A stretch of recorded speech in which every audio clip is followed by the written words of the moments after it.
Okay, good. We are live. So you can see the screen and hear me, huh? Okay. So those of you who can turn on the videos, it will be good. If you can turn it on, if your bandwidth is okay and you're okay turning on, it will just help me get some feedback. Otherwise, it feels very.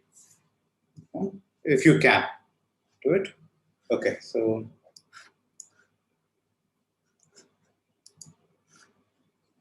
let's get started. So we will talk about a new topic. We'll start a new module. It will go on for 4 to 6 lectures.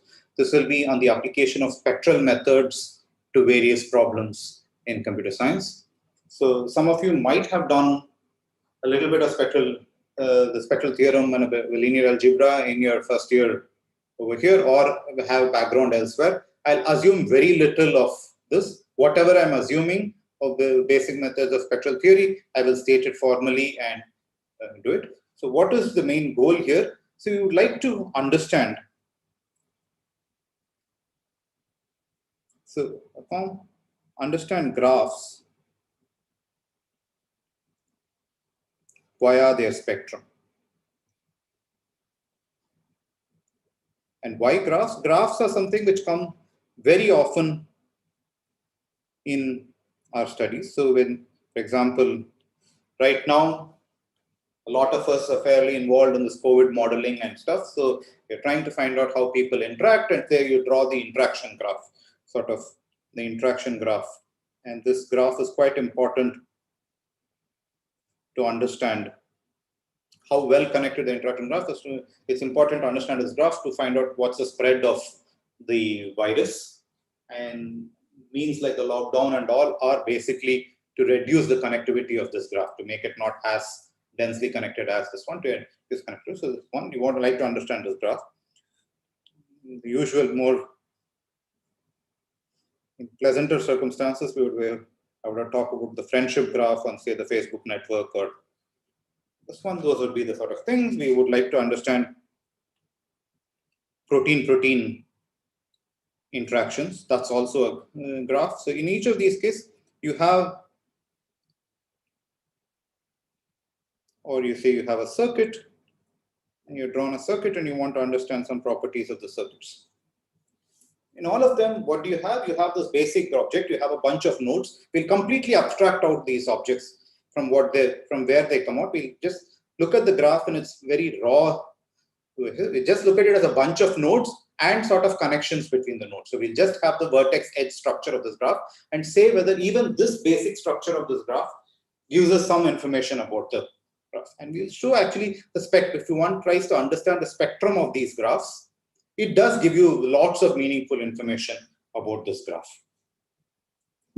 So what we'll try to, we'll see sort of view these graphs. So we'll look at the spectrum of these graphs. But what do I mean by spectrum? Yes, as somebody pointed out on the chat, we'll look at the ghostly apparition of this graph. We'll look at the spectrum of the graph. And what do I mean by this? So we will basically look at the eigenvalues and eigenvectors of a related matrix of a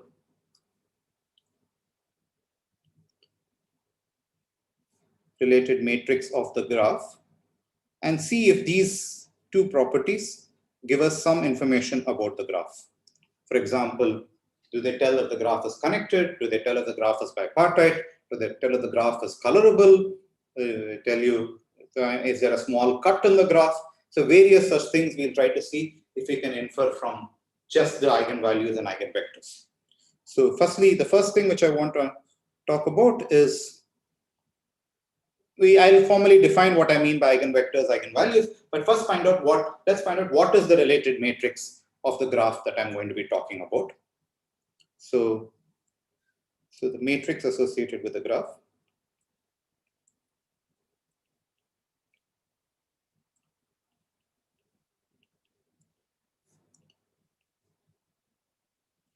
So actually there are several candidate matrices that one can talk of when talking with the graph. The first and possibly the most natural initially will be what is the adjacency matrix of the graph.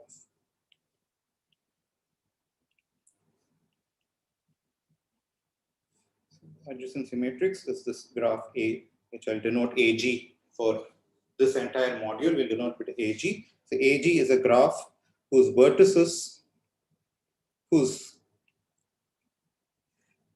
columns and rows, it's a square matrix, columns and rows indexed by the vertex set.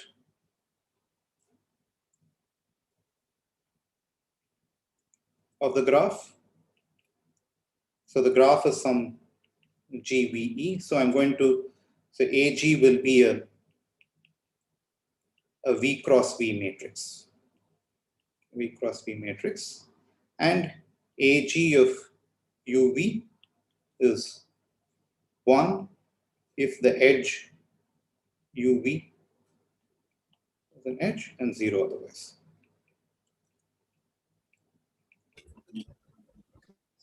Somebody had a question?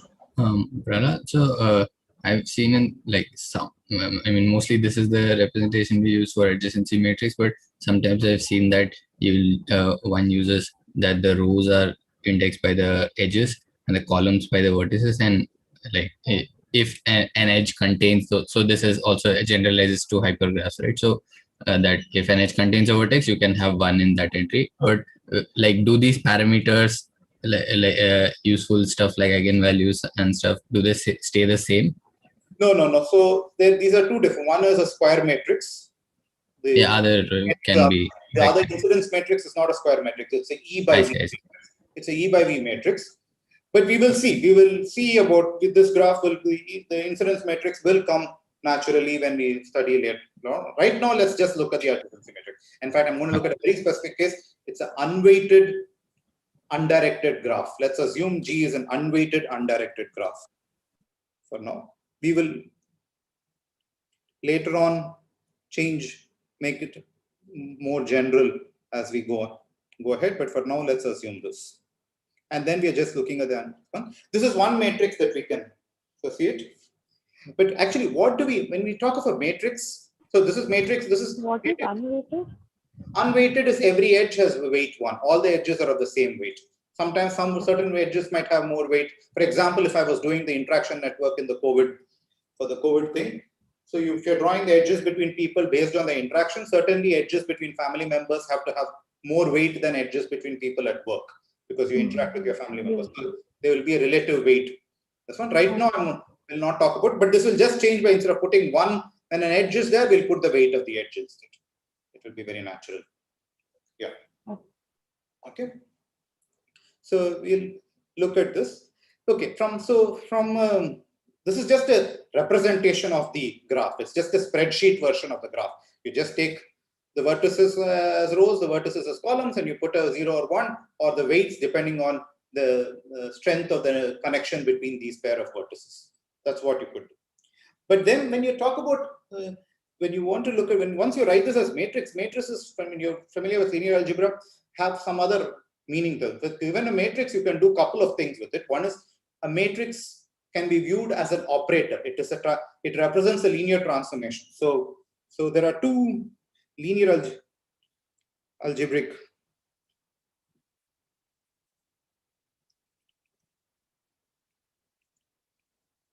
viewpoints of matrices.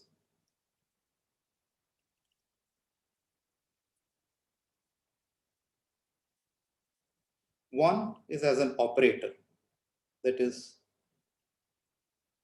it represents some transformation, say from RV to RV. So you take some vector phi here and you map it to T of phi. You can think of it. So the matrix sort of represents this linear transformation. So we could ask, what does this matrix, for example, the adjacency matrix, represent as a linear transformation? That's one thing. The other thing which we can talk of is, given any matrix, it can be associated with something called a quadratic form. So what's a quadratic form? Even before quadratic form, I had to first talk about what is called an inner product.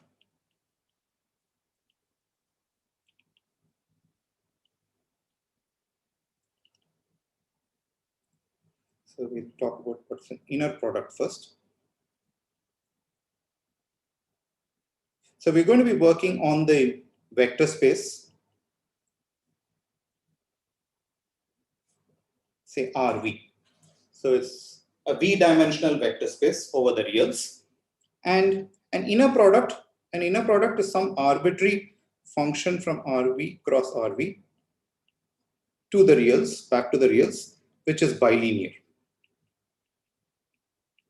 Bilinear and has the property that x comma x is 0 if and only if x is 0.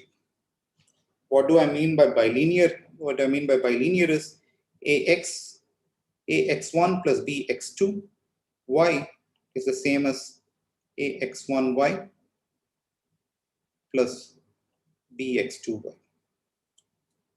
So it's bilinear in both the coordinates. This is bilinear in both the coordinates. So one classic example which we will work for a long time of the bilinear form between two vectors x and y is the standard dot product xi yi.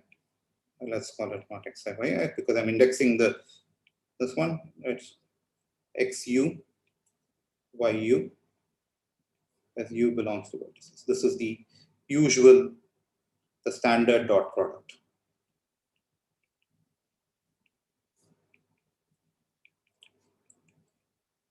You could work with any inner product.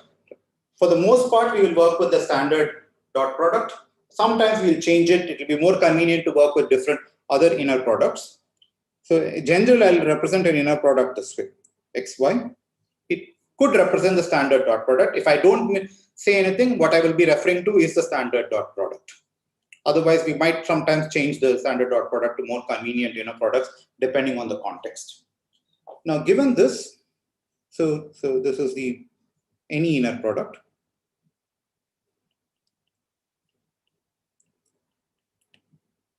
What's a quadratic form associated with a matrix?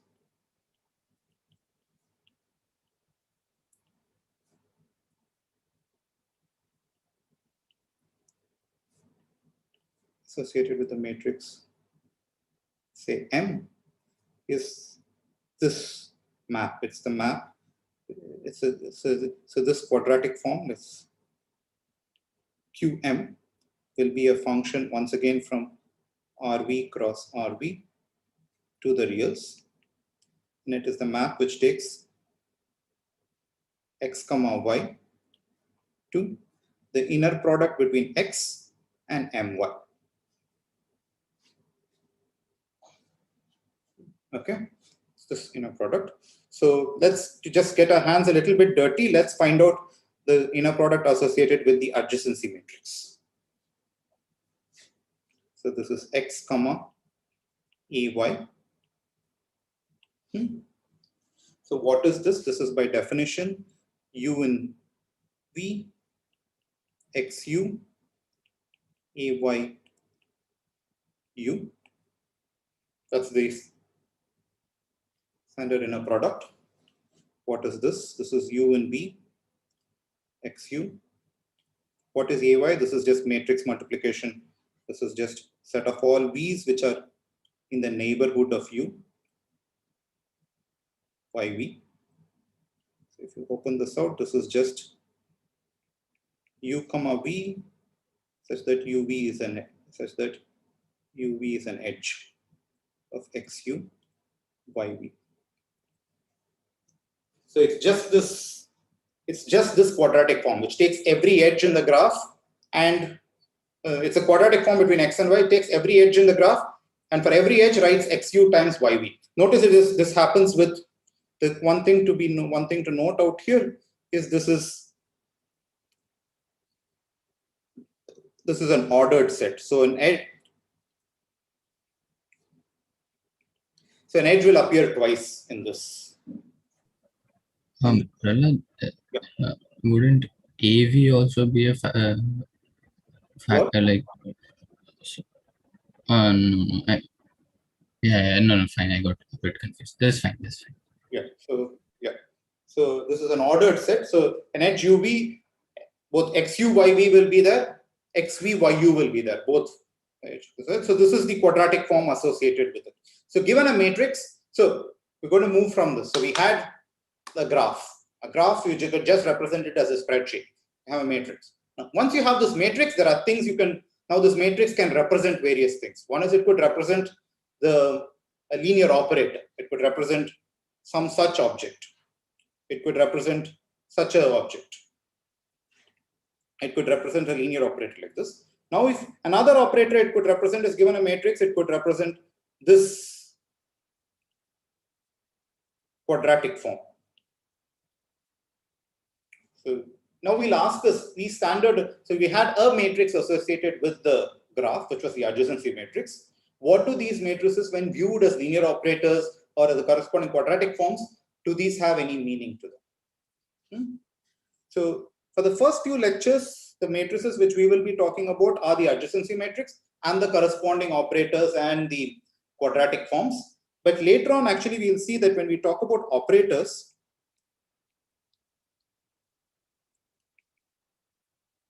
we'll not only talk about AG, which is the adjacency matrix,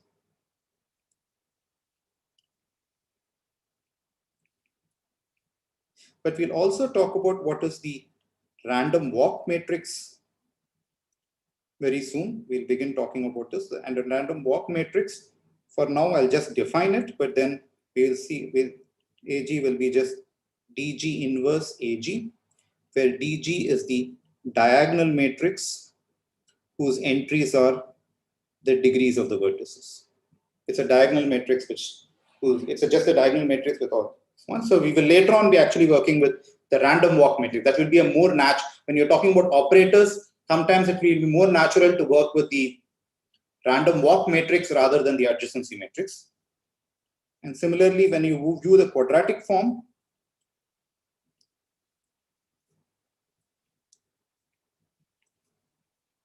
we'll look at the quadratic form associated with AG.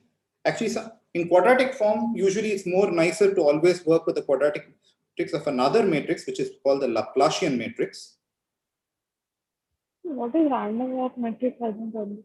Pardon? What is random walk matrix? So we'll come to why I call it the random walk matrix. Let's for now just define it as DG inverse AG. It will be the transit. So what's a random walk matrix? If you view the matrix as you start one vertex and you move to any adjacent neighbor of it with probability proportional to the weights on that vertex, this induces a random walk on the matrix, and this is the corresponding probability. It's a transition matrix corresponding to this. We will look at this a little more close. So Laplacian of a matrix is what I'm going to call, we'll denote it as LG, and it's DG minus AG.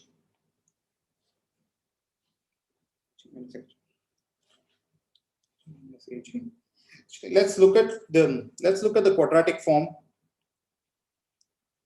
So the Laplacian will be another important matrix that we will work with a fair amount. Sometimes we'll also work with what's called the normalized Laplacian matrix, but I'll defer that definition to a couple of classes later. So let's look at the quadratic form associated with the Laplacian. I want to say this actually has a very nice, it's actually even nicer than the quadratic form associated with the adjacency matrix. So what's the quadratic form associated? So basically I want to look at X LGY. This by definition is X DGY minus X AGY. X AGY, we already knew this. We already saw this. This quadratic form was exactly go over all ordered pairs of vertices so that U is connected to V, and it is XU YV. It was exactly this object. By the way, when we move to weighted graphs, this will just change by this. Each of these guys will just get multiplied by the weight of the vertex. Let's look at what is X DGV. This is just U, XU, DGY of U, which because this is a diagonal matrix, this is just exactly DU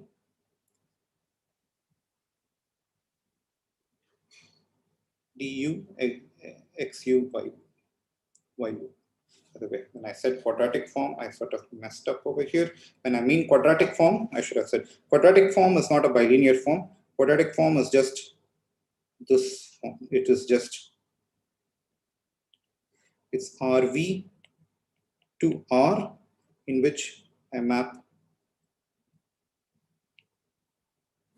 just x2. I'm going to put in both sides, I'm going to put x. I have a bilinear form, but here in a quadratic form, I'll just talk about this. So each of these I'll have to change y.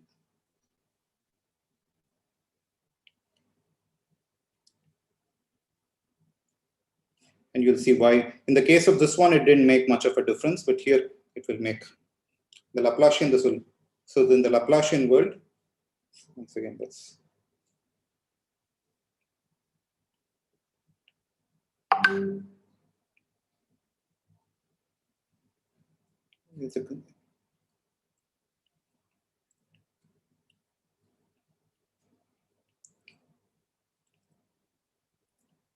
So here this will just be x square u. So if you look at the quadratic form corresponding to the Laplacian, this is just summation over all the vertices du x square u minus summation over all ordered pairs of edges xu xv.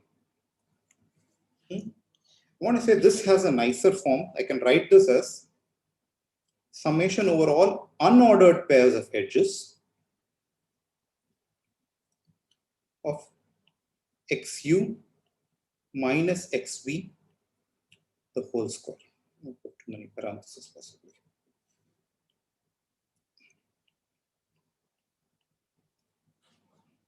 And just to notice the reason why these two are the same is if you go over all unordered pairs of edges, how many times does x square u appear? It will appear exactly the degree number of times. Therefore, that's the contribution over here. So x square u will appear exactly the degree number of times. Therefore, that accounts for this. And for every u not equal to v, xu xv, there'll be there'll be xu xv, and xu xv will come twice, and therefore that will account for this. So this is exactly this. So the Laplacian has a much nicer. So the Laplacian as a quadratic form is this very nice quadratic form. It's just summation over all unordered edges xu minus xv square.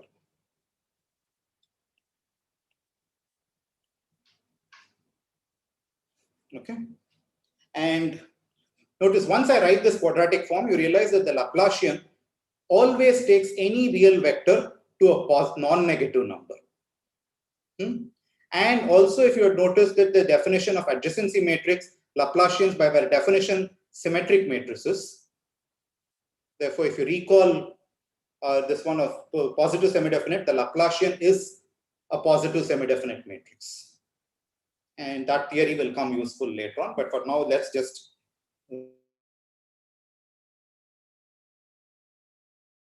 G are symmetric matrices. LG, AG, DG, all three of them are symmetric matrices.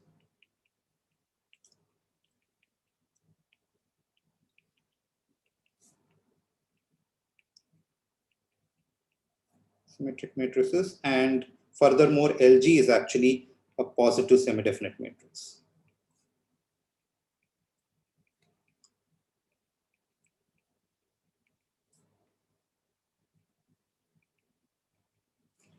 Okay, all this is fine. Okay, this is fine. And just want to comment, but okay, fine. So we have now matrices associated with this graph. What do we want to do with the matrix? I want to go look at the spectrum. I want to look at the spectrum. So for that, let's define the notion of, let's just recall the definition of the eigenvalues and eigenvectors.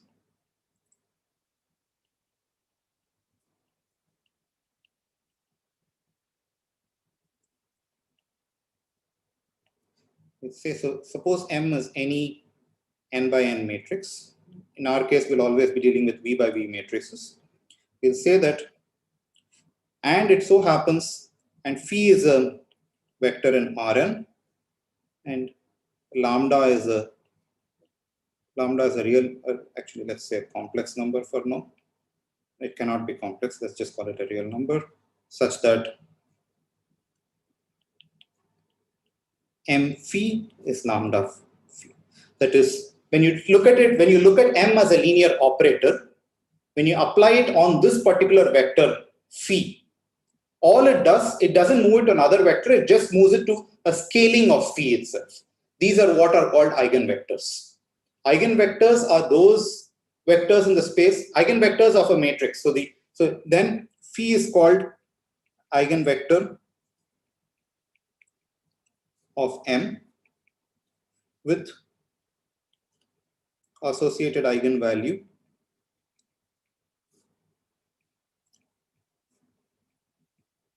lambda. Prahladh, sorry, did you say that lambda cannot be complex?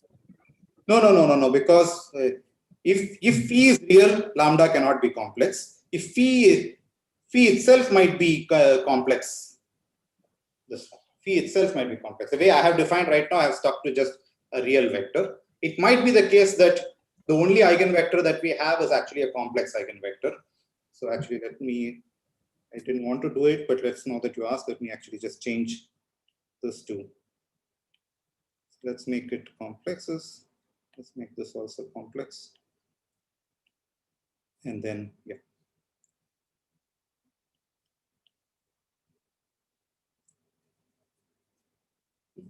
But we will notice that for the matrices, this is the general definition of an eigenvector and eigenvalue. There's no reason why a matrix should have an eigenvector or an eigenvalue. But one thing should be easy from this definition. One thing should be easy, that if you look at, so because of this, if you look at the polynomial xi minus m, so we have that phi. So xi minus m. So let's look at this, what we have. If you look at the polynomial lambda I minus m of phi, this is 0. That means, and furthermore, phi, I want phi to be actually, phi to be a non-zero vector. Zero vectors are not considered eigenvectors. You need it to be a non-zero vector. So that is lambda I minus m has a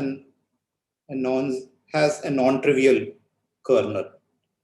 When you view it as a linear operator, it maps, there is something that goes to 0.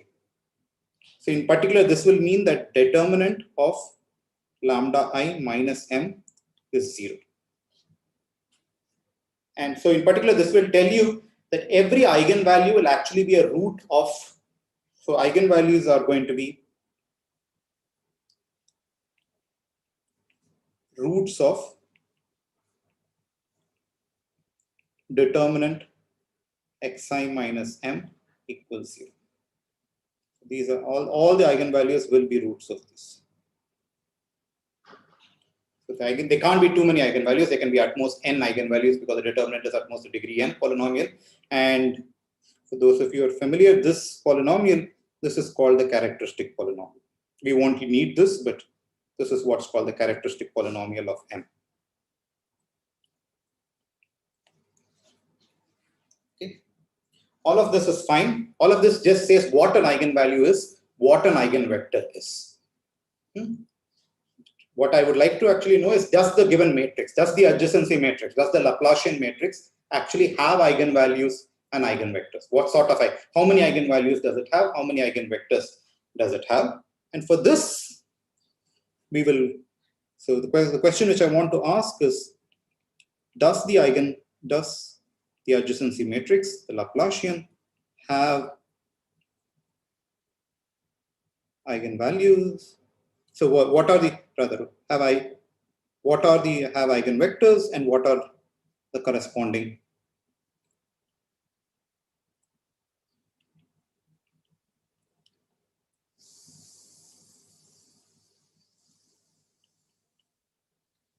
eigenvalues.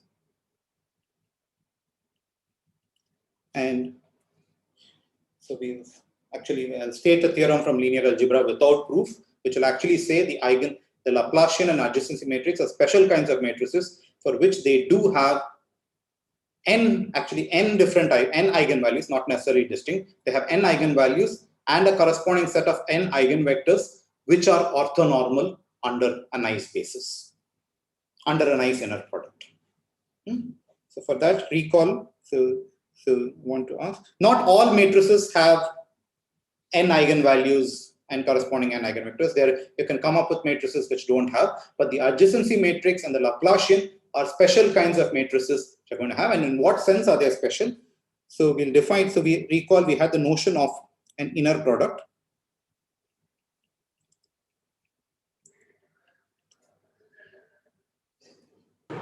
So this is irrespective of what the graph is. Which one? Yeah, irrespective of what the graph is. Irrespective of what the graph is. So this was, and we'll see that in a second. We'll see that in a second from the spectral theorem, inner product. So we will refer to as a matrix. Matrix M is self-adjoint. So firstly, let's say let's define what the adjoint of a matrix is. So, and by the way, to define an adjoint, I always have to define, it's always with respect to an inner product.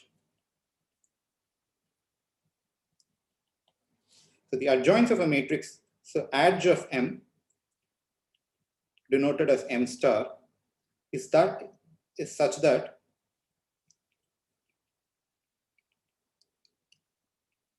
x my is equal to M star x y. So it's the matrix that has, so here is the inner product between x and my. Question is there an inner product between some other vector y, x and y, which will give you the same quadratic, same bilinear form? And it so happens there is one, and that guy is called the adjoint of the matrix. For the standard dot product, when you're working with a standard dot product, it's easy to see that. So the standard dot product xy, notice this is just x transpose y. Therefore, there if you have x my, what is that? That is x transpose my. That's equivalently can be written as x transpose m transpose transpose y. So that is mx m transpose x transpose y. So that is m transpose x comma y. So under the standard dot product, the transpose of the matrix is the adjoint. So for the for standard dot product, M star is actually equal to M transpose.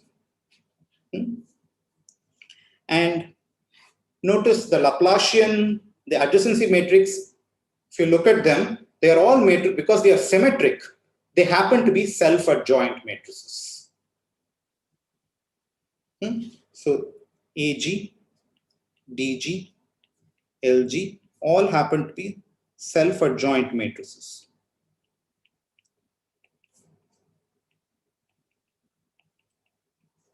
Notice the WG matrix, which I had defined, is not a self-adjoint matrix. If you look at it, was WG was defined.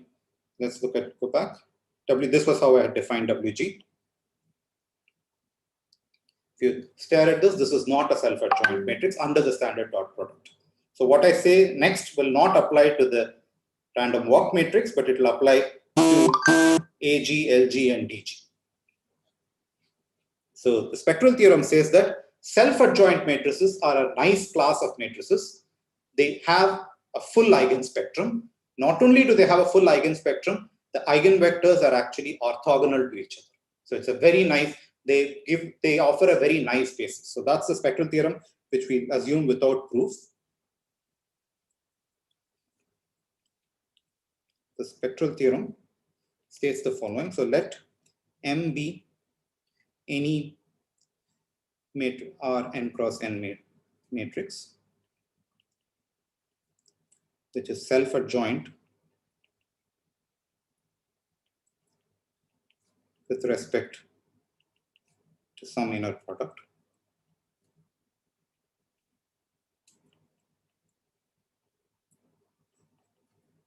That is m star equals m.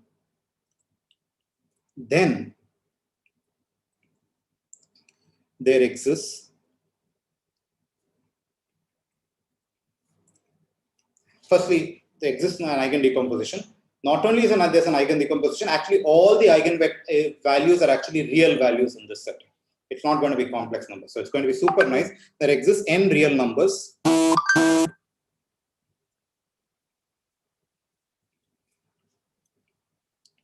Lambda 1 less than or equal to lambda 2 less than or equal to lambda n, and n mutually orthogonal vectors. So these are all in the reals. The vectors are psi1, psi2, psi n. These are real vectors such that m psi I is equal to lambda I psi I. And by the way, these are orthogonal in that inner product. So notice the notion of eigenvalue, eigenvector really didn't depend on a notion of inner product. An eigenvalue could be defined, an eigenvector just defines in the transformation. But if suppose furthermore the matrix was self-adjoint under some inner product, then firstly, then that tells you that it has a full eigen decomposition, and furthermore, the corresponding eigenvectors are orthogonal. So this tells you that once, for the matrices like the ones which are caring about for the graph, the Laplacian, this tells you not only do you have n eigenvectors, they actually form an orthogonal basis for the entire space. So this tells us something very nice. So whenever we want to write some vector in this space, we will write it as in the basis of the eigenvectors. And writing it this way is going to give us some very useful information. And what we will see in the remaining few lectures is actually this fact. What does writing vectors, any arbitrary vectors in the eigenbasis, does it give us some information about the graph? Okay. Any questions so far?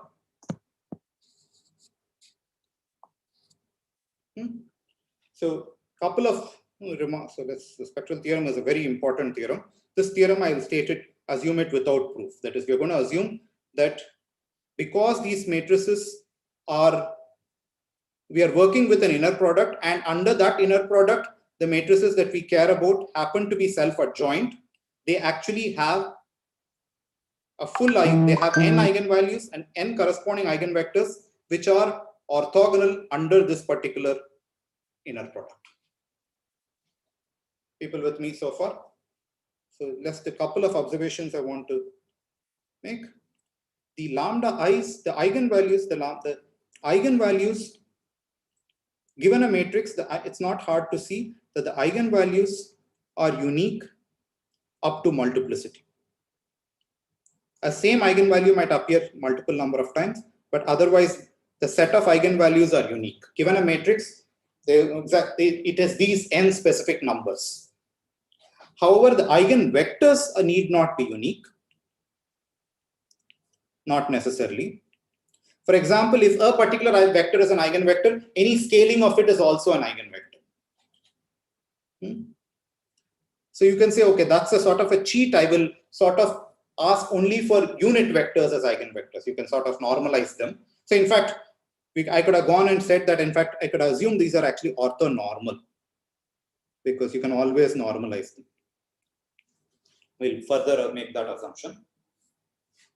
But even that they are not. For example, suppose lambda I was equal to lambda j, and we had two vectors. So they suppose all I wanted to say is, suppose psi I and psi j share the same eigenvalue. then notice that psi I plus psi j is also an eigenvector. Therefore, you can't talk about uniqueness of eigenvectors. Eigenvectors, even if you scale them, make them unit vectors, they won't be unique. So this is something to keep in mind. Eigenvectors are not necessarily unique. Eigenvalues are unique up to multiplicities. That's one thing to note. The other thing is spectral theorem is more concisely sometimes written in the following language. They just say m is equal to summation I going from 1 to n lambda I psi I star, which for the case of the standard dot product, in the case of the standard dot product, this is just I going from 1 to n lambda I psi I transpose. So what is this notation stating? Let's just look at some vector phi. What is phi transpose? What is the matrix corresponding? What's the matrix correspond? What is the matrix? Actually, let's do a little more generally. So when I write this notation, when I write phi psi transpose, so I look at a matrix. So what is this matrix? It's the matrix. Take any vector v. So what does this matrix do? It takes. So let's look at how it behaves on some vector v. Some vector v. So this is going to be, what does it do? It's phi psi transpose v. This can be written as phi v psi. So it basically takes a vector v, finds its dot product or inner product with the vector psi, and then outputs the vector phi, which is just scaled by this dot product. And in that sense, this quantity is succinct for this. It takes the vector phi, outputs the vector. So just lambda I phi transpose takes the vector phi, outputs the vector lambda I phi. And because it's orthonormal, it just does this. So an equivalent way of writing this guy will be the following. M will be this vector v lambda v star, where v is just the eigenvectors all stacked up. Phi 1, phi 2, phi n. Lambda is the diagonal matrix. Lambda is the diag of the lambda i's. Lambda 1, lambda 2, lambda n. And v star is just the adjoint of this matrix. Okay, that's another way of writing. Okay. So what I will now do, so we'll take but I wanted to show that these eigenvalues and eigenvectors actually give you out useful information. That is, just take the spreadsheet representation of the graph, take the adjacency matrix. Let's try to compute the eigenvalues and eigenvectors for some basic graphs like the line graph, the grid graph, a cube, a dodecahedron, and show that actually we'll see. I'll just run some code and show that actually this gives you some very useful, tells you a lot about the graph. So let's do some. So let me stop sharing and show you my code instead. So share screen, desktop, share. Do you see my screen? So I'm going to use the eigenvectors and eigenvalues to. So this is some code which I borrowed from Dan Spielman. Spielman offers a whole semester course on spectral methods, a very interesting course. He's offered multiple versions of this. If you're interested in this topic, that's a very good resource for this. So this is sort of modified from it. So I'm just going to, let's say, for example, I'm just going to consider a line graph. A path graph is just a line graph with, say, 12 vertices. So I give this is some code which is written, which takes the path graph and outputs the corresponding adjacency matrix. It outputs a sparse representation of it. Basically, it says it only gives out the ones which are non-zero. These are the entries of the matrix. So 2, 1, 1, 2, 3, 2, these are the non-zero entries. All the other entries are 0. And this is the corresponding matrix, the 12 by 12 matrix corresponding to this graph. Now I'm also going to do the Laplacian of this graph. So it's, recall the Laplacian is the diagonal minus the adjacency matrix. So it is the diagonal minus the adjacency. The diagonal of a path graph is the two endpoints have 1 and 1. All the others have 2 and 2. So you'll notice that if this graph, if you drew it, if the matrix, the diagonal has 1, 2, 2, 2, 2, 2, 2, and all the way 1, and AG has just reversed in sign. Okay. So this is so far, I just drawn the Laplacian. Now I want to compute.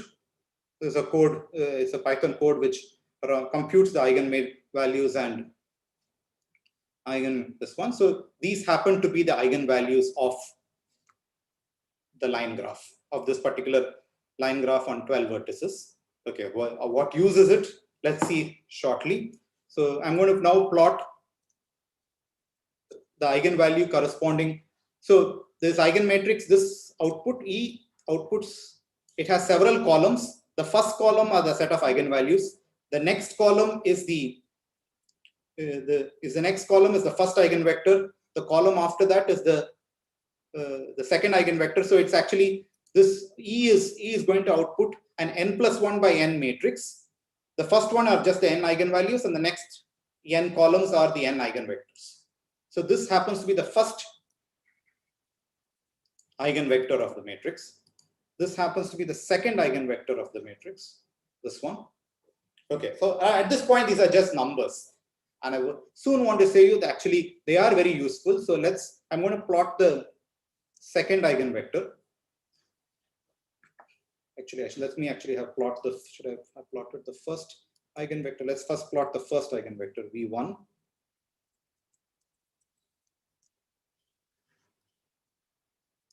Actually, let's plot V1.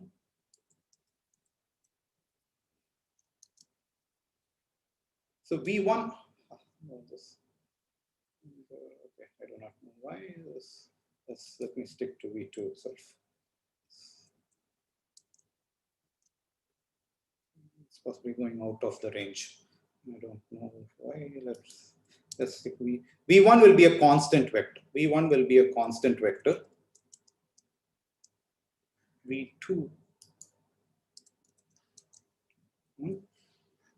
Okay. At this point, none of this. Okay, I plotted the first eigenvector, the second eigenvector, and stuff. The more interesting things will come when I'm now going to plot. So so right now, what is the input I have given to this object? I have only given this spreadsheet representation of a graph. It's 12 vertices, and I told which two vertices are connected. So it's just this 12 by 12 matrix, that's the only input. Based on this, you can compute the eigenvectors, you can compute the eigenvalues of this. I'm going to compute them. And now I'm going to do something very weird. The first eigenvector of the Laplacian, we will soon see the first eigenvector of the Laplacian, the minimum eigenvector, will actually be the constant vector. You'll see that aside. So that doesn't give you much, and it's going to give you the same value for all the vertices. And notice that that's not hard to see. If you look at, it's not hard to see that that one will give the same value. Let's look at the second eigenvector for the path graph. It gives you n values. It gives you 12 values, one for each vertex. The second eigenvector. The other eigenvector also gives you 12 values. The third eigenvector also gives you 12 values. Now I'm going to take this. So for every vertex, I'm going to plot it on the plane in which the x coordinate is the second eigenvector's value and the y coordinate is the third eigenvector's value. Okay, people with me on this? So how am I plotting? I'm going to plot 12 points on the plane in which what is the vertex? What is the point on the plane? How is the vertex? What is the point corresponding to a particular vertex? Its x coordinate is the eigenvector, is the coordinate of the eigenvector corresponding to that vertex. The second eigenvector, and its y coordinate is the coordinate of the y of the third eigenvector corresponding to that vertex. So let's do that. And if you do it, this what happens. It actually puts these 12 vertices very nicely. And I'm then putting the edges and I'm drawing a line between two vertices if they are connected. So it sort of comes up with this nice representation. Of course, you can say this is a path graph. It can't do anything better. So let's look at a slightly more complicated graph. Let's take a grid graph. So let's take, say, a 7 by 7 grid. So it's a graph with 49 vertices. And a vertex vertex ij is connected to vertex I prime j prime if exactly one of I prime or j prime differ from I and j in one coordinate. The other should be the same. So either you move step this way or you move step that way. So you follow what I mean by grid graph. So I do this. So sorry, this is the grid. This is the matrix corresponding to a grid graph. I compute the Laplacian, then I compute the eigenvalues, and then I take a vector which is just taking the second and third eigenvectors. And I'm just right now I'm just printing that, and then I'm using the same algorithm which I said to plot the grid, and it miraculously plots the grid this way. It sort of says this is how I have to plot a 7x7 grid. I didn't tell you this is how the graph should be oriented or anything. All the input was given was gave the set of 49 vertices and tell which two vertices are connected. And the second and third eigenvectors already told you, somehow it said this is the nicest way to draw the graph. The representation of the graph did not contain the fact it was a grid. It all contained was the vertex-vertex adjacency matrix. And using the eigenvectors, this is what I got from it. So Prahladh? Sure. So, how are we drawing edges in this graph? Like we are only giving it second and third eigenvector. Edges are the original edges. Edges are the original edges. So two things, I'm drawing a line if the corresponding two vertices are connected in the graph. Okay. Okay. Okay, so this is nice for a 2x2 grid. Let's little more this one. Let's go to a 3x3 grid. Say 5, 6, 7. So it's a vertex on 30, 20, 210 vertices. This code grid 3 actually pops out this matrix 210. I'm then computing the Laplacian of this matrix, the corresponding eigenvalues, and then the two eigenvectors, the second and third eigenvector. Computed this. Now let's plot this. It sort of looks like a grid, but notice it's sort of a 2D projection of a 3D grid. So actually what I should be doing is not actually plotted in 2Ds. I should plot it in 3 dimensions. So let's take the second, third, and the fourth eigenvector also. So that's what I'm doing here. I'm taking x to be the second eigenvector, y to be the third eigenvector, and z to be the fourth eigenvector. And now I'm going to plot it. And you plot this 3-dimensional figure. What you actually get is the exact grid, the 5x6x7 grid. It plots it out. It decides, it realizes that this is a way to plot it out. What we'll see the beginning of next lecture is actually why this actually does this. Why do the second, third, and fourth? Notice I haven't told it that it is a grid or anything. Of course, I've just given this vertex-vertex adjacency matrix. I could have completely permuted it, done something about it. I don't tell this one, but yet from the second, third, and fourth, it very nicely comes up with this. Okay. No, so these are just examples to tell you that the eigenvalues and eigenvectors of a graph contain very meaningful information about the graph. In fact, if you want to draw a graph, the best way to draw a graph is to find out its eigenvectors, eigenvalues, and plot. If you want to draw a graph on a plane, find out its second and third eigenvectors above the Laplacian and use those as the xy coordinates to plot it. If you want to plot it under this one, says, and we'll see in the next lecture why this is actually a nice thing to do. We'll actually formally why this is a good thing to do. Yeah, go ahead. I mean, formally, I think that if you do this second, taking these eigenvectors and stuff, then it is somehow supposed to give you the the drawing of the graph with the least number of edge intersections or something. Like what's the formal way to say this? We will see this. We will try to understand what does the quadratic form corresponding to the Laplacian represent and why this happens to be the case. So either I'll do it at the end of today's lecture. We'll see some more examples and then we'll get our hands dirty and actually try to answer what is it that this is actually a method due to Hall, Norwegian, who discovered this several years ago, and it's a very nice way. And it's when you look at it this way, it's let's actually go a little more. This one, let's go to the Platonic solids. For example, let's look at say a dodecahedron. So I have written code for. So what do I mean by dodecahedron here? So I just where is the dodecahedron? So all I have, so I had written this yesterday, so let's. So this is all I have fed the thing. I have said vertex 1 and 2. The dodecahedron has 20 vertices. Vertex 1 and 2 have an edge of weight 1. Vertex 2 and 3 have a wedge of weight 1, and so on. This is all. This is the information this is the only information I'm feeding about the dodecahedron. I've stripped away every other piece of information. So that's the dodecahedron. That's what this is the graph. This is the file that it is reading, dodec.txt. So that's the matrix representation. It comes up with the sparse matrix representation. Now let's compute the eigenvalues of this matrix. It happens to be these guys. Now let's plot the 2D version of this. It does plot a 2D projection of the dodecahedron. Let's actually go for my ambitious look at the 3D dodecahedron. It does plot the dodecahedron as you would want. So by the way, so this I've only given it this. This is all the information that's been fed to it. And based on this,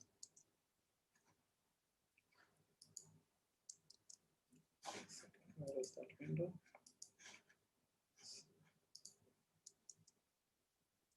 Yeah, that's the dodecahedron. So here, let's play a little bit more. Let's change, say, let's go to an octahedron. So it's octahedron has it's a 6x6, it's just a 6x6 matrix. It's this 4 2 vertices on top, and given all I have fed is this. It's a 24 entries. It's a 24 edges in there. It's actually it's not 24. 1 2 3 4 5 6 7 8 9. Yeah, it's 20. It's a 12 edges. So it's 24. I'm just telling you which are the edges. There are 12 edges. There are 4 corresponding square and the 4 on top for this one. And then run the eigenvectors. So it does look, of course, you don't see the octahedron because this is a 2D projection of the octahedron. But once I take this one, you do get the octahedron. And this does it for all of them. It does. So if the object is nice, it's going to sort of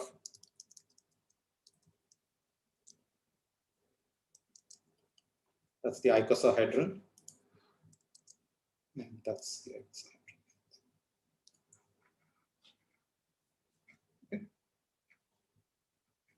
And so all I have done, as I can recall, I have not told it how to plot the icosahedron. All I gave it was the edge vertex, vertex adjacency matrix. It was just this was given as the input.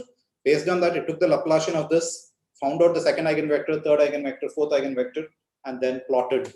Use these three things to plot, associate x, y, z coordinates for every vertex, and plotted correspondingly. And then I put edges between two vertices if they were connected originally. And what it did pop out is actually a 3D representation of the icosahedron. Yeah. So these are just toy examples. You could do it, run it with several things. I'll put up this code on the course webpage. You can play around with it. It's just to tell you that the eigenvectors and eigenvalues give you a lot of information. In fact, if you want to study a graph, the first thing you should do is actually look at its spectrum, compute its eigenvalues, eigenvectors, and say if this gives you some meaningful information. What if we use, instead of second and third eigenvector, we use some later? What? Yeah, so we'll come to it. Why do we want? So this is Hall's representation. I'll come to this. So why have I used only the second and third? Why didn't I use the first and second? Why did I use these three? We'll come to all of this shortly. So I'll come to this. So for this, I'll define. So go back to this one. Any further questions on this? If you want me to run anything else, I will rerun it. Otherwise, we'll go back to lecture. Yeah, in line graph, if we use more dimensions, like second, third, fourth eigenvector, what could happen? Like line graph, we could see in 2 dimensions from 2 and 3. Let's do that. So let's take the line graph. So let's say that's the line graph. M. Laplacian M. Let's go all the way, and I'm going to now use the line graph to get this. So that's the 2D version which we saw already. Now let's I'm using second, third, and fourth. It sort of does that. Yeah.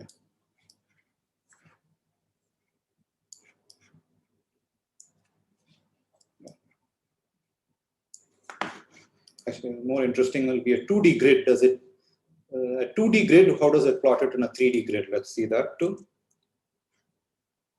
So that's the 2D grid. I'm now going to feed that object to this. So that's the 2D projection which we saw already. Let's look at the 3D projection. It's sort of, and there's some reason why it is doing this, and we will see this shortly, why it's sort of plotting the 2D grid like this. Okay.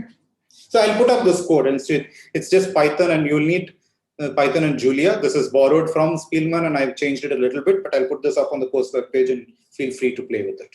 Okay, let's stop. Let's go back to.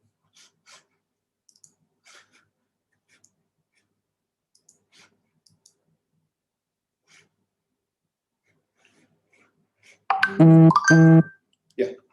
Okay. You see my notes. Okay. Yes.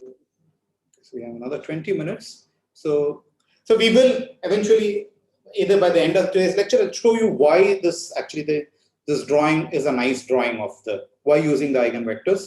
All of this was just to show you that the eigenvectors are really nice. They give you a lot of information about the graph. You can strip the graph of, you would say a dodecahedron, I would need to know which coordinate, which is this vertex, which is that vertex, and all of that. I say, none of that is needed. You just give me the vertex-vertex connectivity, and that's enough for you to actually pull out the geometrical structure of the dodecahedron from it. So to do this, we will sort of define what is, to go ahead, I'm going to define what's called the Rayleigh coefficient, because we did, Piyush already defined this. The Rayleigh coefficient of a matrix. Yeah.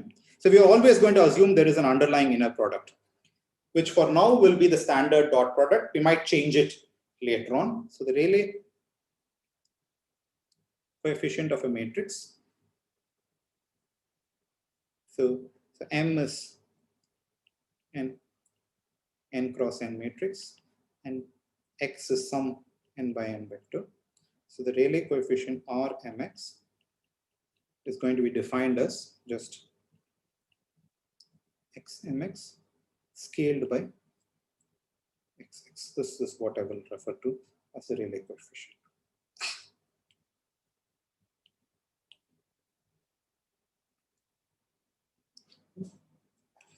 And we already saw for the Laplacian, the Rayleigh coefficient is always non-negative. Notice the denominator is always non-negative if it's an inner product space.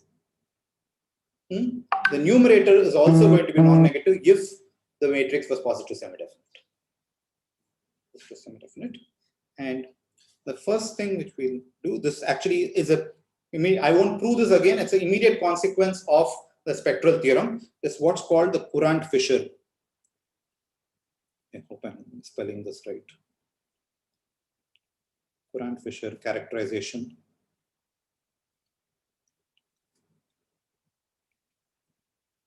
of eigenvalues.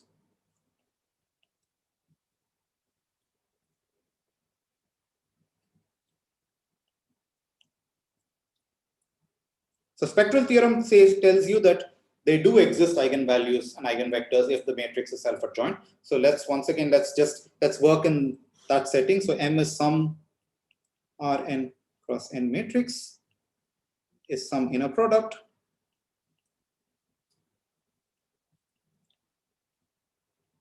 and M is self-adjoint.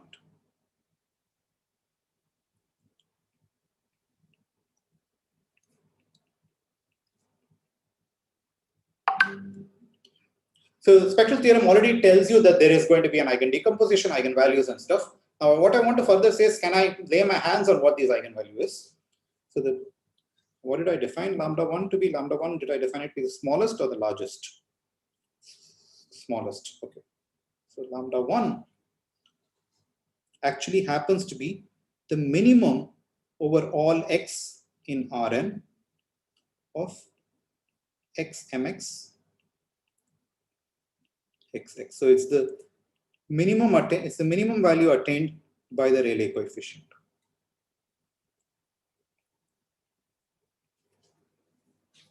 And lambda n happens to be the maximum attained by the Rayleigh coefficient.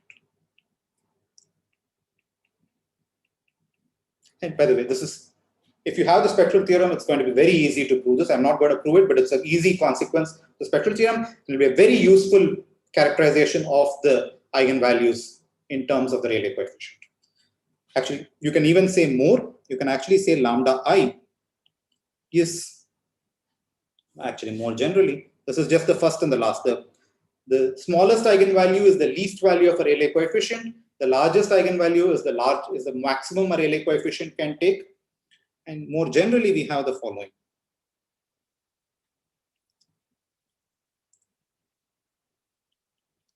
Lambda I, which is the ith largest Rayleigh coefficient, is actually, you take, one second, am I writing this correctly? Min max. So take any V which is a subset of Rn, and mod V, and the dimension of V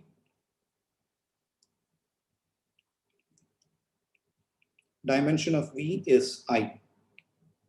So take any I-dimensional subspace of Rn. Now take any x in V, and it is the Rayleigh coefficient, the corresponding Rayleigh coefficient. One second, did I miss the mix? Max. One-dimensional. So sorry, so I missed the. This is max.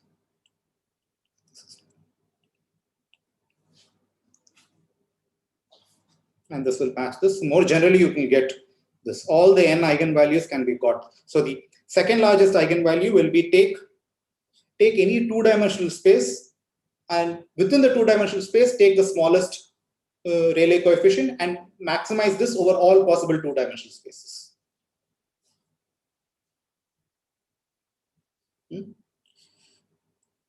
Okay. So this was the answers. Okay. So even before we go to showing why the Hall's theorem was Hall's drawing of the graph was a nice thing, let's actually show that the eigenvalues of that was to do with the eigenvalues of the Laplacian. Let's start with something more simpler, the eigenvalues of the adjacency matrix, and we'll see that why does the eigenvalues of the adjacency matrix give us some properties about the matrix, about the original graph. And then we'll go on to why the eigenvalues of the Laplacian actually give you even nicer properties and stuff. So now let's focus on, yeah. In this, for I equal to n, I'm a bit confused about this. So, So if for I equals to n, one second, did I mess up the thing? Did I mess up the min and the? So if I equals n, V is there's only one option. Rn. Okay, Yeah. so I sort of messed up the min and max. Min max. So this should be min. That should be max. So let's just check. If I equals n, this min doesn't do anything because there's only one guy and you're picking up the maximum. If I equals 1, what are you doing? You're picking a one-dimensional vector. One-dimensional vector, the RMX is just a constant because it's scale invariant. There's only one vector to look at. RMX is this one. So this maximum becomes the max for one-dimensional. This maximum doesn't do anything. So you're picking the minimum in the one-dimensional. In the one-dimensional case, this is the only thing that's the minimum is the only thing acting. Maximum is moot. For I equals 1, for I equals n is the other one, and all the intermediate ones are all the intermediate ranges. You can also write, there's another, by the way, there's an equivalent. You can also, the reason I get confused between this is it's also true that it's W subset of Rn. Dim W is n minus I plus 1, and this is the min over all x in W, Rmx. it's also equal to this. If it's instead of taking an I-dimensional space, you take an n minus I plus 1 space. It happens with the Courant-Fisher gives you this, and it will be useful at various points of time to use either of these characterizations. Yeah, so you should do the sort of sanity check that Shubhadar did just now, whichever they do, which is the right representation of the term using, you use the Courant-Fisher.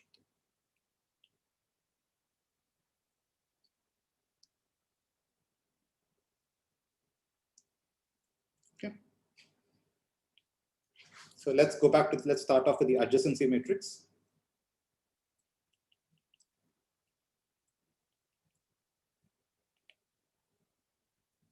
And notation now I'm going to be saying its eigenvalues are, I'm going to write them in this fashion. Mu1, mu2, mu_n are the n eigenvalues. So we know it has n eigenvalues, but I will write it in this order. I'm going to write mu1 as the largest eigenvalue, mu2 as the second largest, and so on. Okay, and call phi1, phi2, phi_n as the corresponding eigenvectors.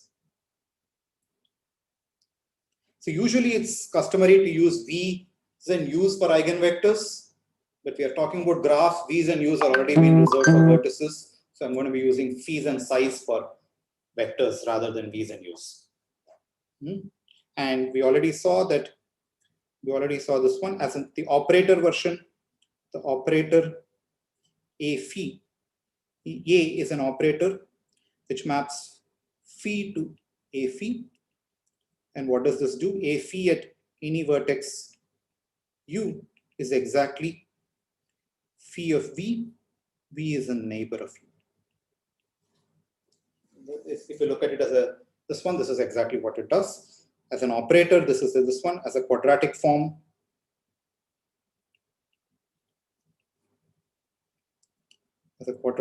we already saw that phi A phi is exactly, you go over all ordered pair of vertices, edges, and it's phi U, phi V. Okay. So I just want to understand, what does the largest eigenvalue mu1, does it have any meaning? That's going to be our first one. I'm going to try to, does it tell you anything about the graph? First lemma we're going to show, we're going to put suitable upper and lower bounds on the largest eigenvalue. And let's just, and we're going to use the Courant-Fisher characterization to do this. So what was mu1? Mu1 was the max over x of R AX. I've changed what is, the mu1 has become the largest eigenvalue rather than the small one. So it's the maximum Rayleigh coefficient. So in particular, it is greater than the Rayleigh coefficient corresponding to the all ones vector. That's the maximum over all of them. So let's find out what that is. So that is 1 A1 1 1. What is this guy? The denominator is easy. What's the denominator? It's the size, it's a number of vertices. So that's just mod V. What's the numerator?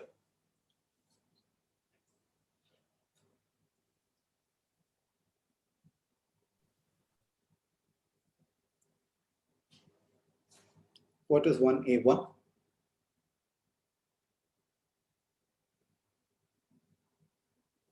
Total degree. Total degree of sum of degrees. Sum of degrees. Yeah. Sum of degrees. Yes, because it's a sum of degrees. That's good. Yeah, sum of all the entries in the matrix. Sum of the degrees.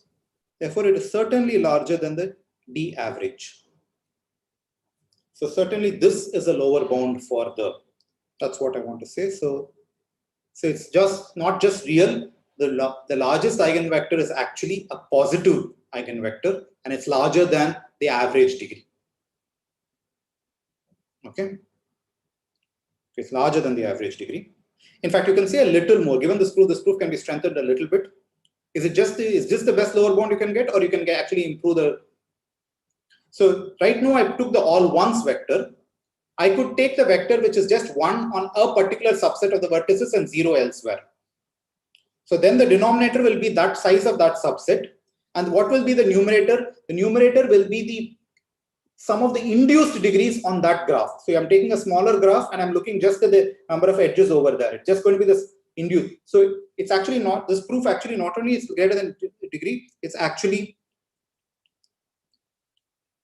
greater than or equal to d average of GS for any S subset of V, and GS is the induced subgraph.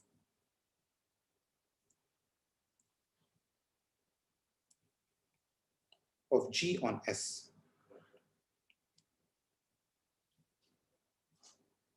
People with me on this? So now let's look at the lower bound. Let's look at the upper bound. Now I want to go for an upper bound on this one. So let's suppose we have a phi1 equals mu1 phi1. Let phi1 be the eigenvector corresponding to mu1. What do we know? In particular, we know that mu1 is equal, because a phi1 equals mu phi1, we know that mu1 is equal to a phi1 of V by phi1 of V for all V. It's just scaled. So let's try to use this. But what is this? This above quantity is just phi1 of U, where U is all neighbors of V by phi1 of V. So let's now fix V to be the vertex. So let's assume phi1 is going to give some real numbers to all the n vertices. Let's choose a V. This is true for every V. Let's choose V to be the vertex that has the largest phi1 value. Phi1 is associating. If there are multiple of them, just pick one arbitrarily. Let's fix V to be argmax of phi v1, of phi1v. Then what do you get? You get that mu1. So notice that this guy, each of phi1u is less than or equal to phi1v by definition. Therefore, you get that this quantity will now be less than or equal to summation u in nv phi1v by phi1v. So what is this? This is exactly the degree of V, which is at most D max, the maximum degree. So certainly what I want to say is upper bounded by D max.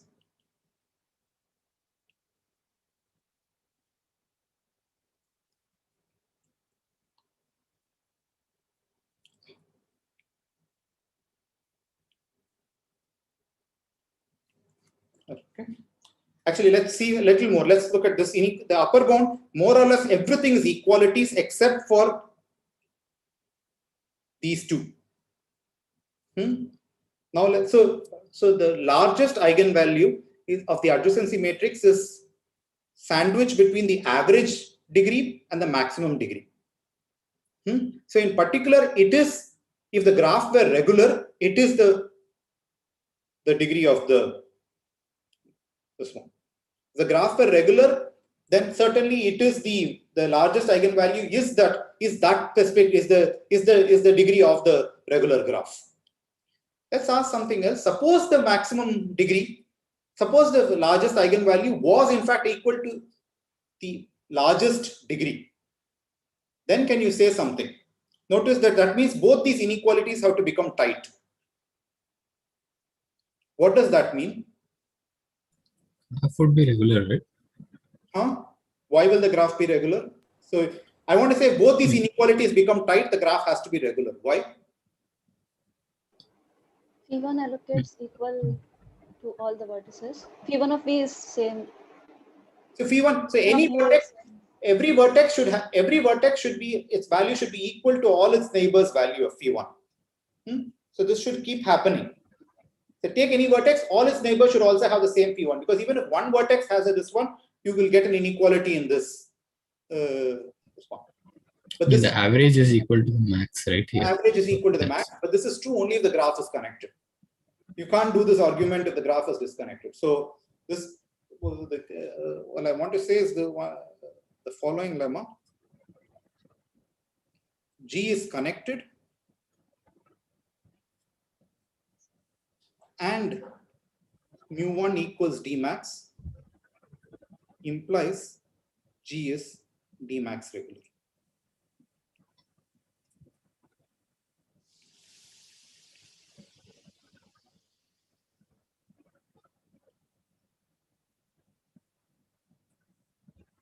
And that's just observing by this lemma is just obtained by the tight inequalities.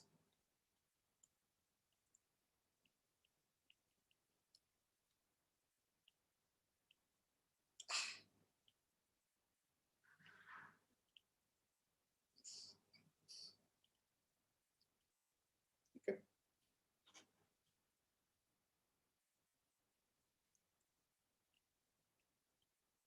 So at least we know that mu1 is the largest eigenvalue. Mu1 was the largest eigenvalue. It's something sandwiched between the average degree and the maximum degree. And if, of course, if a graph is regular, need not be connected. If a graph is regular, this mu1 has to be equal to this average. It has to be the degree of the graph. If furthermore the graph are connected and mu1 happen to be D max, then the graph has to be actually regular. And the regularity is exactly mu1. So this tells you mu1. Now I want to ask furthermore what happens, what is mu2? So mu2 is small, less than or equal to mu1. Is it strictly smaller or is it smaller? Or is just, can it be equal? What about mu_n? Mu_n is the smallest eigenvalue. So it can be negative for all that you know. It can be negative. How negative can it be? This is what we'll try to understand. So we'll just let me write down this. You have time. I'll take 5 more minutes, do this, and then we'll wrap up. This one I want to write. This is a consequence of what is called it's a consequence of the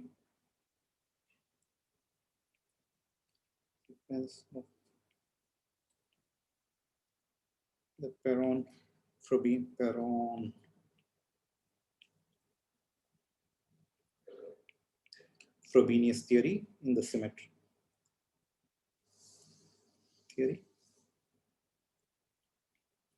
So let G be a connected graph. So let's work with connected graphs.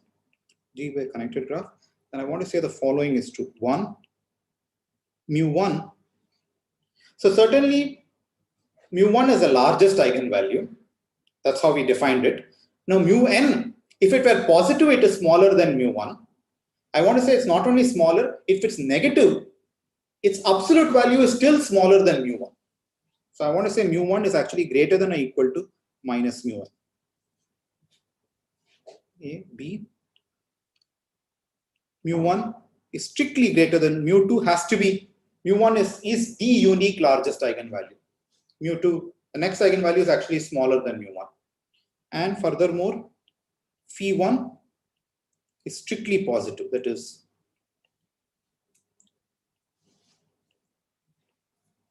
every entry of phi1 is greater than 0. Notice this is, of course, it can be strictly negative also. You can take a eigenvector and flip its value, and that will also be true. All I'm claiming is there is an eigenvector in which every value, the eigenvector corresponding to the largest, this one, is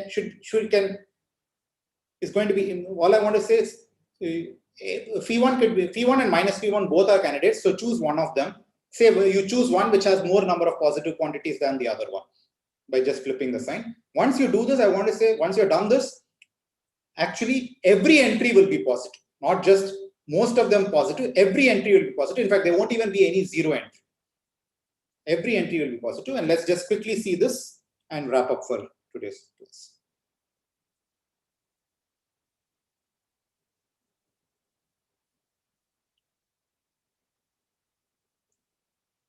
And to prove this, I'll use the following small proposition along the way.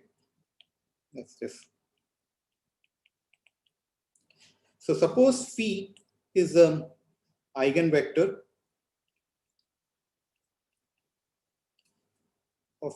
of a connected graph of the adjacency matrix, eigenvector of the adjacency matrix of a connected graph.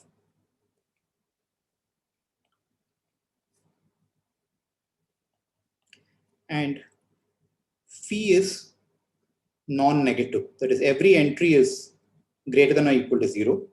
Then I actually want to say is phi is strictly positive.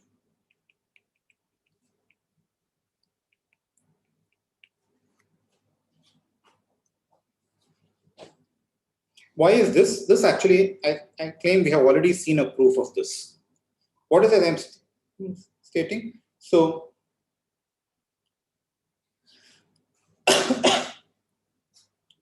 why is this true? Why is this true? Can you tell me why this is true?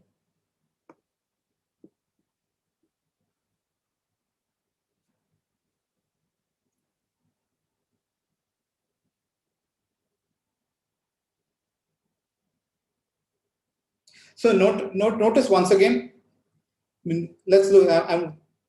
This particular relationship which we had is true for if phi and mu are corresponding eigenvector eigenvalue pair. Then you always have this.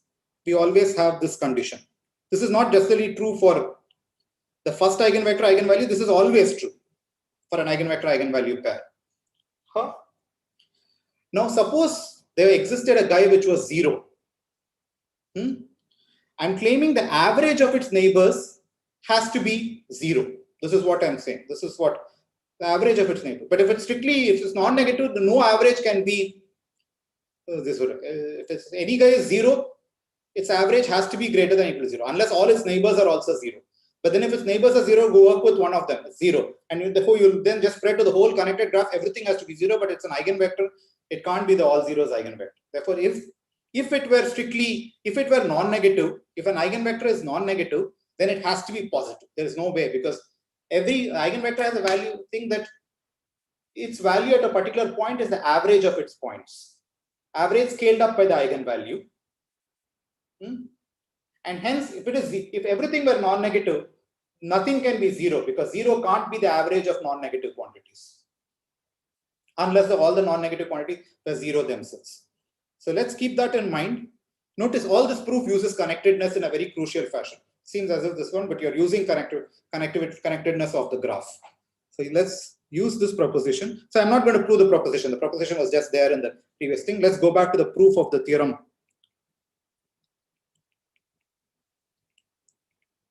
This one. In fact, we'll prove it in the reverse. So the first day I wanted to prove that phi 1 is strictly positive.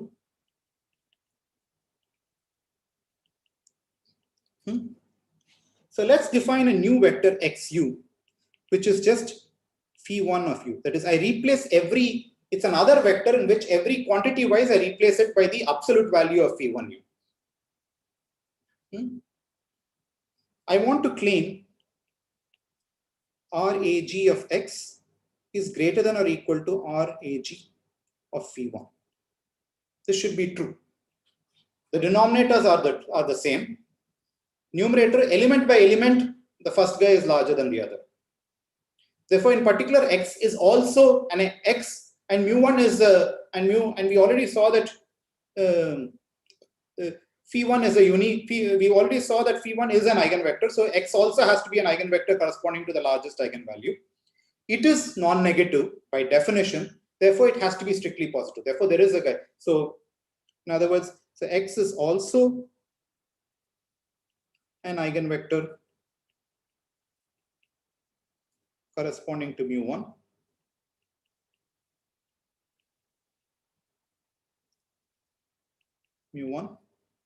and non-negative, hence positive.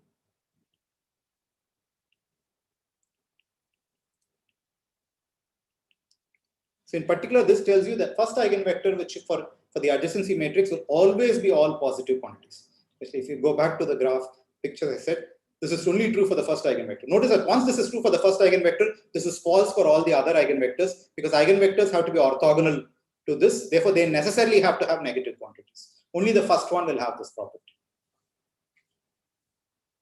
Let's look at B. So let phi2 be an eigenvector corresponding to mu2. I want to show that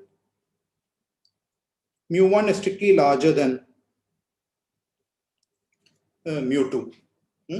We'll do the same trick. I'm going to define yu to be the absolute value of phi2u element wise. We know that mu2 is R of AG phi2, which is less than or equal to R of AG y element wise, and this has to be less than mu1. Mu1 is the largest among them. So of course mu2 is less than mu1. Now let's look at two cases. I want to say case one. There exists a vector u. So for all vertices, for all u in V, phi2u is not equal to 0. That is, phi2u either we know it has positive and negative quantities, but there's no zero quantity. But this will mean that somewhere this inequality is actually a tight inequality, because every vector let's recall what's the Rayleigh coefficient. The denominators have not changed. The numerator is the corresponding to the quadratic form of the adjacency matrix. It has summation phi u phi v. Now if all the phi u's and phi v's are either positive or negative, there's no zero. You know certainly there is some negative guy. Therefore, there is one edge which is going between a positive vertex and a negative vertex. For that edge, if you look at the Rayleigh coefficient of phi2 and the Rayleigh coefficient of phi, that's a strict inequality over there, because in the first case it was negative, the second case it's positive. Therefore, in this case, actually, there exists an edge uv such that phi2u is greater than 0 and phi2v is less than 0. In hence, this case you have RAG of phi2 is strictly less than RAG of y, and we are done. So let's look at the other. This is case 1. Case 2 is there exists a vertex u in V such that phi2 of u is equal to 0.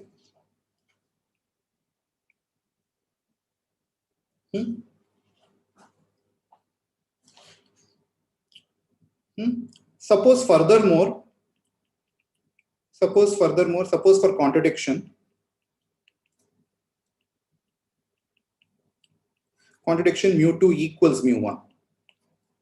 I wanted to show mu2 is strictly smaller than mu1. Then what happens? Let's go back to this inequality. That means this inequality has, both these have to be tight. In particular, this means y is an eigenvector corresponding to mu1 also. But y is a non-negative eigenvector corresponding to mu1 and has a element which is 0, which can't be the case. We already saw that. Therefore, this case cannot happen. Hence, y is an eigenvector. Hence, y is a non-negative eigenvector corresponding to mu1.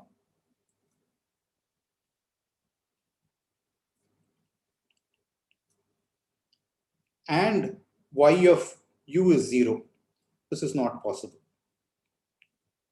Therefore, once again, mu to Husville lesson. So the graph is connected. The second eigenvalue has to be strictly smaller than the first eigenvalue of the adjacency matrix.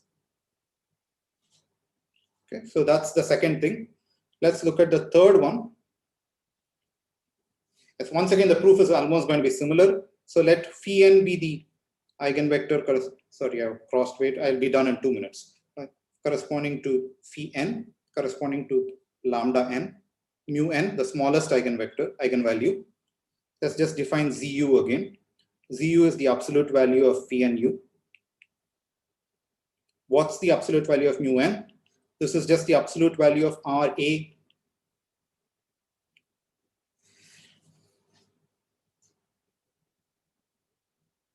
Sorry, what's the absolute value of mu n? This is the absolute value of Ra phi n, which is certainly less than Raz, element wise, which is certainly less than mu1. That's it. And so we have finished this.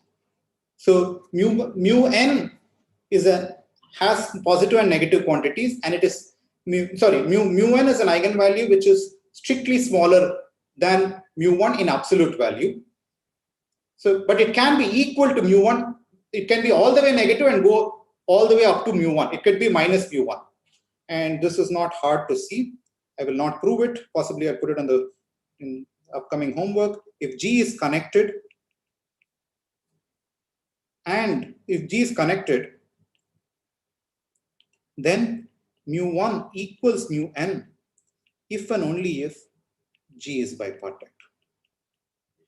So the bipartiteness of the graph you can just observe by looking at mu1 and mu n. If these two happen to be exactly the same value but negations of each other, this is the only reason why the graph can be bipartite. Okay, I'll stop with this. I already gone up 10 minutes. I will post all of this one. We'll continue. Next lecture, we'll start with why Hall's drawing of the graph is a nice drawing. We'll possibly look up this that drawing again and then see why that's why. We won't formally prove anything. We'll just say why under certain notion of aesthetic measures. You want the graph, whatever you're plotting should look nice. We'll try to define what this nice means. And under that notion of nice, actually using the second, third eigenvectors or second, third, and fourth eigenvectors gives you a nice pictorial representation of the. Okay, I'll stop with this. Any questions? So here, what are the properties? What was the requirement from the graph except that it was connected? Did we also use symmetric somewhere? So, no, symmetry we've been using a lot. Symmetry we've been using even to show that there's an eigen decomposition. Yeah. We needed symmetry. I wouldn't have symmetry if I didn't have eigen. So I'm using the fact that it's an undirected graph. If there's an edge between UB, there's also an edge between VU. So that I'm using in this. Otherwise, the matrix won't be self-adjoint, and I will have. We'll talk of those things later on. But right now, I'm using undirectedness, which is symmetry of this one. That's the reason why we have eigen decomposition at all. If we are given eigenvalue decomposition, and then the Perron-Frobenius, whatever we did in this theorem, Perron-Frobenius theorem, the 3 points, those are still true, right? Yeah. If we are given that Yes. Okay. Yeah. Okay. So I had a different question in the sense that we are here doing work on graphs which are like planar graph. Sorry, not planar. Which are in vertices and edges. Do you think that the same things like a Laplacian it can be defined for graphs which are multi-edged and hypergraphs? Like tensors, if instead of an adjacency matrix you had an adjacency tensor. You have so there have been various attempts to do this. So in the graphs case, the point about a graph case is there are two things which happen to be very nice. One is you view it as an operator, as a linear operator, and the other is you view it as a quadratic form. Yes, so I'm talking about the quadratic form. So in the quadratic form case, in the case of a hypergraph, it won't be a quadratic form. It will be it will so it's, instead of a bilinear form, you have a trilinear form, or depending on the hypergraph number of vertices per edge, it will be a possibly a k-linear form or some such thing. And for a tensor, like if it's a 3 by 3 tensor, it's a 3-linear form. If the tensor had if it was M1, M2, it will be this one. The point is, in the case of a edge, these two, the quadratic form and the operators they both actually give you the same set of eigenvalues. This theory is no longer true once you go to hypergraphs. So this niceness between these, notice for defining eigenvalues, I did not have to have a quadratic form. I could just, eigenvalues were defined as only using operators. But if the fact that this other view of having an inner product in a quadratic form told you something more about it, gave you eigenvectors which are orthogonal and all, this theory sort of breaks down once you go to larger this one. There have been various attempts to define the Laplacian and all in the larger things. Depending on what you want to generalize, we have been able to, but we don't have one unifying way of defining that this is the Laplacian and the hypergraph to work with. So does the Dan Spellman course also have things in the higher orders? So I am aware of higher order SVDs and tensor faces and all of those Tamara Kolda's work, but I just saw this. I don't think Spellman's course deals with. I don't think Spellman's course deals with hypergraphs. A good source for hypergraphs and Laplacians. So there's Anand Lewis. Not hypergraphs. I'm not interested in hypergraphs. Actually, I'm interested in nodes which are like individual nodes. I'm not collecting the nodes itself. Just nodes are single nodes. They're multi-edge. It's just no multi-edge will work with this. Multi-edge will work with. There's nothing about multi-edge that. So the Laplacian, if I take a similar thing like the Laplacian in the higher dimension, it would still be a positive semi-definite matrix? As long as the weights are all non-negative. I'm assuming the weights are non-negative. If they are negative, then because in the matrix case, it is still positive semi-definite. Even if no. The way I'm assuming every edge has weight 1 to show that the Laplacian. So Laplacian we saw. So to recall the Laplacian, the quadratic form corresponding to a Laplacian was, let's go back.